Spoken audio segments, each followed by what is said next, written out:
કારમી હાર મેળવ્યા પછી કોંગ્રેસના ઉમેદવારે ભાજપ પર આકરા પ્રહારો કર્યા. માંજલપુર વિધાનસભા બેઠક પર કોંગ્રેસના ભીખા રબારીની હાર થઈ છે. ભીખા રબારીએ ભાજપ અને ચૂંટણી પંચ પર આરોપ લગાવ્યા. ભાજપે સરકાર અને સંગઠનને કામે લગાડ્યું. ભાજપે સત્તાનો દુરુપયોગ કરી જીત મેળવી છે તેવા આક્ષેપ ભીખા રબારીએ લગાવ્યા.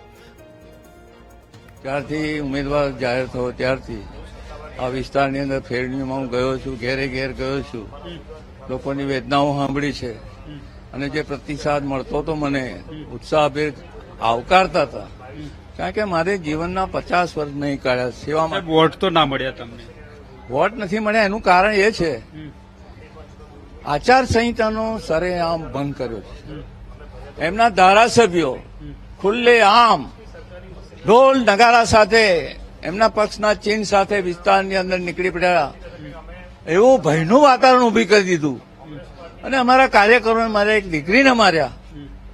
એ જે કારસો કર્યો આચારસંહિતાનો મોટામાં મોટો દાખલો અહીંયા આગળ જ છે. એટલે એમને જે આ પરિણામો જે આવી રહ્યા છે, મારા મતદારો ભયભીત થયા છે, મતદાન કરી શક્યા નથી. બીજું કે મુખ્યમંત્રીને આંખો ધામા નાખી દીધેલા મારી સીટને હરાવવા માટે. હું જીતતો જ તો, પણ બધા ધારાસભ્યો, મિનિસ્ટરો, આખું કેન્દ્રનું મિનિસ્ટર બધા અહીંયા આગળ આવીને મને વિરુદ્ધમાં મારા રાતે દારૂ વેચે, પૈસા આપે, ધમકીઓ આપે બધાને આખી રાત. અને આ રીતે આચારસંહિતાનો ભંગ કરીને મને હરાવવાનો આ લોકોએ પ્રયત્ન કરેલો છે. મારા મતદારો રહી ગયા, ભયના માર્યા, નીકળી શક્યા નથી.